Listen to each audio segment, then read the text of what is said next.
আসসালামু আলাইকুম ওয়া রাহমাতুল্লাহ।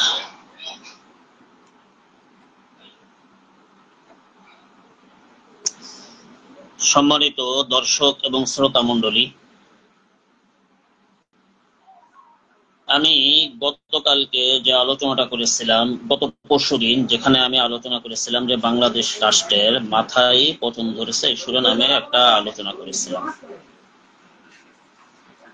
আজ আলোচ্য বিষয়ের ভিতরে মৌলিকভাবে আমি কয়েকটা বিষয় আলোচনা করতে চাই। তার ভিতরে অন্যতম হলো যে আমাদের টিকার যে বিষয়টা আমি হেডিং এ দিয়েছি, যে বাংলাদেশে যে টিকাগুলো ফ্রিতে দেওয়া হয়, এই টিকাগুলো কি আসলে রোগ প্রতিরোধক নাকি এটা স্লো পয়জনিং, একটা বিষ? এই আলোচনার পরে আমাকে আবারও আপনারা সকলে বলবেন যে আমি অনেক বেশি বুঝে গেছি।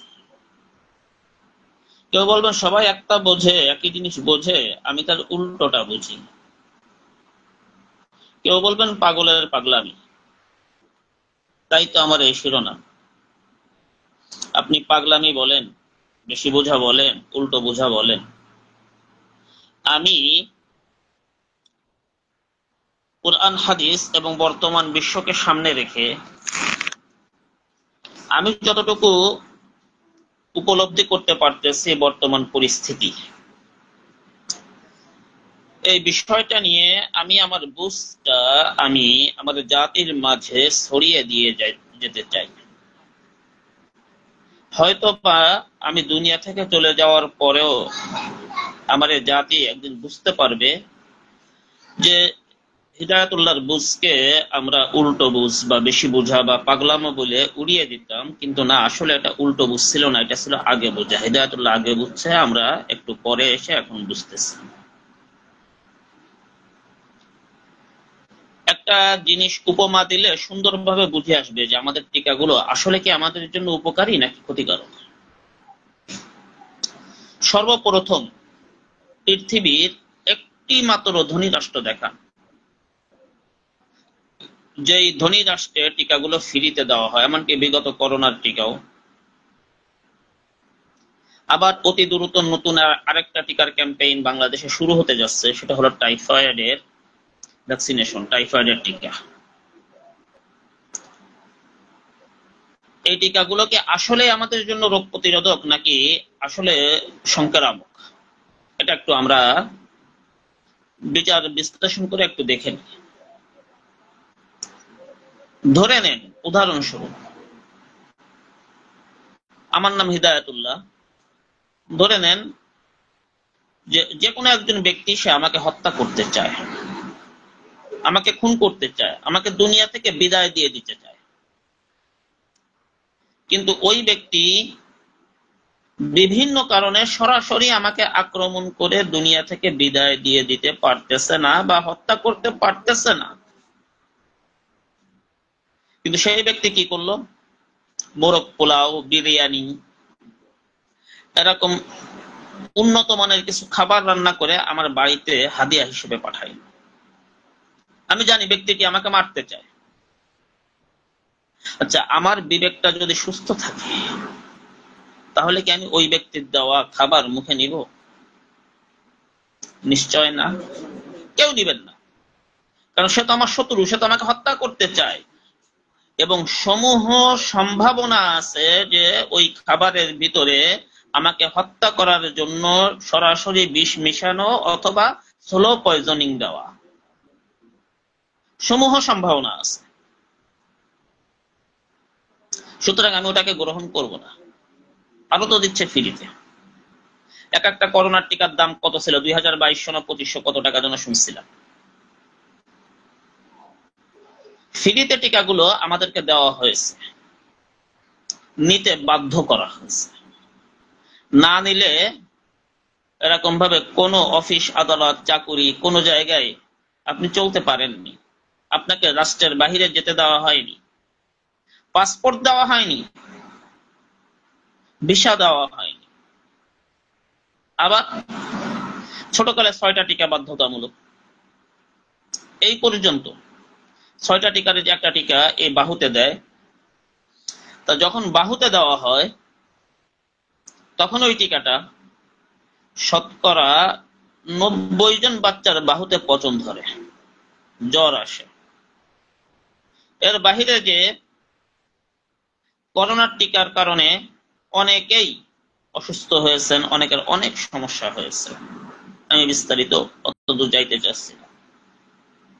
আবার সামনে আসতেছে টাইফয়েডের ভ্যাকসিনেশন, অর্থাৎ 9 মাস থেকে 15 বছর বয়সী বাচ্চাদেরকে টিকা দেওয়া হবে। যাদের বয়স 9 মাস সেখান থেকে 15 বছর বয়সী বাচ্চাদেরকে, যাদের বয়স 2 বছরের নিচে তাদেরকে রানে, উরুতে, আর যাদের বয়স 2 বছরের উপরে তাদেরকে হাতে, বাহুতে।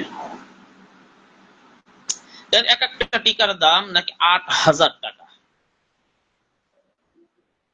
তাহলে যেই ইউনিসেফ, যেই ইউনেস্কো, যেই বিশ্ব স্বাস্থ্য সংস্থা হু, এরা কোথা থেকে আসছে? যেই জাতিসংঘ থেকে আসছে, যেই জাতিসংঘের অঙ্গ সংগঠন এরা, যেই জাতিসংঘের মাধ্যমে উপরে বিবৃতি দিয়ে, তল দিয়ে, উপর দিয়ে গাছের গোড়ায়, মানে গাছের মাথায় পানি ঢেলে গোড়া কেটে দেওয়ার মতো ফিলিস্তিনে, আফগানিস্তানে, আরাকানে, কাশ্মীরে, সিরিয়া, ইয়ামানে, এমনকি লিবিয়া, এক কথায় বিশ্বের বিভিন্ন প্রান্তে সকল মুসলমানদেরকে দুনিয়া থেকে বিদায় করে দেওয়ার জন্য যে নির্মম নির্যাতন, নৃশংসতা চালানো হচ্ছে, অমানবিক অত্যাচার, জুলুম, নিপীড়ন চালানো হচ্ছে, তারাই আবার আপনাকে আমাকে সুস্থ রাখার জন্য লক্ষ কোটি টাকা ব্যয় করতেছে। একটু সুস্থ বিবেক দিয়ে চিন্তা করেন তো, এটা সুস্থ রাখার জন্য নাকি স্লো পয়জনিং বিষ, যার মাধ্যমে আমাকে আপনাকে তিলে তিলে, ধীরে ধীরে, আস্তে আস্তে শেষ করে দেওয়া যায়। এইচপিভিসি টিকা কিছুদিন আগে গেছে, বছর খানিক হলো, অর্থাৎ জরায়ু মুখের ক্যান্সারের টিকা। ওটা নিয়ে যে কোনো একজন ব্যক্তির গবেষণা প্রতিবেদন ওই সময় আমি আমার টাইম লাইনে পোস্ট করছিলাম যে ওটা জরায়ুর ক্যান্সারের টিকা না, ওইটা মহিলাদেরকে বন্ধ করা অথবা বাচ্চা হলে যেন সিজার ছাড়া না হয় সেই ব্যবস্থা করার টিকা। আজ টাইফয়েডের টিকাটা কিসের আমি জানি না, কিন্তু আমি এতটুকু জানি যে এর অর্থায়ন করতেছে আমার পিরানের শত্রু, যে আমাকে দুনিয়া থেকে বিদায় দিতে চায়। আমি এতটুকু কথাই জানি। সুতরাং এর থেকে বেশি আপাতত আমার জানার প্রয়োজন নাই। আর যাদের সুস্থ বিবেক আছে তাদের জন্য এতটুকু কথাই যথেষ্ট। আরেকটু বিস্তারিত যদি ভালোভাবে জানতে চান তাহলে মাওলানা আসেম ওমরের লিখিত বারমুডা ট্রায়াঙ্গেল ও দাজ্জাল, বারমুডা ট্রায়াঙ্গেল ও দাজ্জাল বইটির নাম বললাম। এই বইটি পড়লে সেখানে বিভিন্ন এরকম স্বাস্থ্য সংস্থার তথ্য উপাত্য দিয়ে, বিভিন্ন গবেষণা প্রতিবেদন দিয়ে এটা প্রমাণিত করা হয়েছে যে টিকাগুলো কি জন্য দেওয়া হয়। যেমন পোলিওর টিকাকে ওখানে ভিটামিন এ ক্যাপসুলকে ক্যান্সারের বীজ হিসেবে উল্লেখ করা হয়েছে। পোলিওর টিকার ব্যাপারেও এরকম কিছু কথা বলা হয়েছে, অনেকদিন আগে পড়ছি, ভালো মনে আসতেছে। এখন আমাকে প্রশ্ন করতে পারেন যে তুমি এত বুঝে গেলে, রাষ্ট্রের দায়িত্বে যারা আছে তারা কি বোঝে না? বড় বড় ডাক্তাররা কি বোঝে না? এই কথার উত্তর আমার বিগত আলোচনার তৃতীয় ও চতুর্থ পর্ব। তৃতীয় পর্বে আলোচনা ছিল গণতন্ত্র ধর্ম নাকি মতবাদ, আর চতুর্থ পর্বে আলোচনা ছিল পৃথিবীর নোংরাতম একটা মতবাদ হলো গণতন্ত্র। একটু শুনে দেখেন, সেখান থেকে বুঝবেন যে গণতান্ত্রিক ধর্মের খোদা কে, আর গণতান্ত্রিক ধর্মের অবতার বা নবী কে। আর নবীর কাজ কি? তার খোদার আদেশ পালন করা, ভালো মন্দ বোঝা না। আমাদের রাষ্ট্রের, গণতান্ত্রিক রাষ্ট্রের যারা কর্ণধার থাকে, যারা গণতন্ত্র প্রতিষ্ঠার আন্দোলনে থাকে, এরা তাদের বিদেশি প্রভু, গণতান্ত্রিক প্রভু তথা বিশ্ব স্বাস্থ্য সংস্থা সহ, জাতিসংঘ সহ, আমেরিকা, ইংল্যান্ড, ব্রিটেন, এই প্রভুদের আদেশ যেটাই আসবে সেটাই মানবে। এখানে বাস বিচারের কোনো সুযোগ নেই। সুতরাং আমাদের উপরে জুলুমটা চলতেই থাকবে। এটা বলে ব্যক্তি স্বাধীনতা। তাহলে শরীর আমার, সুস্থ হব বা অসুস্থ হব আমি, আমাকে টিকা নিতে বাধ্য করার কে তুমি? পৃথিবীর কোন সংবিধান তোমাকে অধিকার দিয়েছে তুমি আমাকে টিকা নিতে বাধ্য করবে? কিন্তু এরা বাধ্য করতেছে। যাই হোক, যদি কেউ বুঝতে চান, বিবেকের দুয়ার খোলা থাকে, এই সামান্য আলোচনায় বুঝবেন। আর যদি বিবেকের দুয়ার তালা মারা থাকে, তাহলে হাজার কথা বললেও বুঝবেন না। তবে তৃতীয় পর্ব এবং চতুর্থ পর্ব, যাদের কাছে মনে হবে আমার এই আলোচনাটা পাগলামি, তাদেরকে আমি তৃতীয় ও চতুর্থ পর্ব একটু বিশেষভাবে শোনার জন্য অনুরোধ করতেছি। আল্লাহ যদি তৌফিক দান করেন, আগামী পরশুদিন আবারও নতুন কোনো বেশি বোঝা নিয়ে আপনাদের সামনে উপস্থিত হব, যেটা অবশ্যই কারো কারো দৃষ্টিতে বেশি বোঝা, কিন্তু আমার কাছে অগ্রিম বোঝা।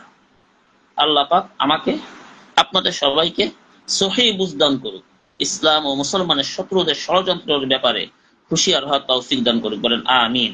সুবহানাল্লাহি ওয়া বিহামদিহি, সুবহানাকাল্লাহুম্মা বিহামদিকা, আশহাদু আল্লা ইলাহা ইল্লা আনতা, আস্তাগফিরুকা ওয়া আতুবু ইলাইক। ওয়া মা আলাইনা ইল্লাল বালাগ। আসসালামু আলাইকুম ওয়া রাহমাতুল্লাহ।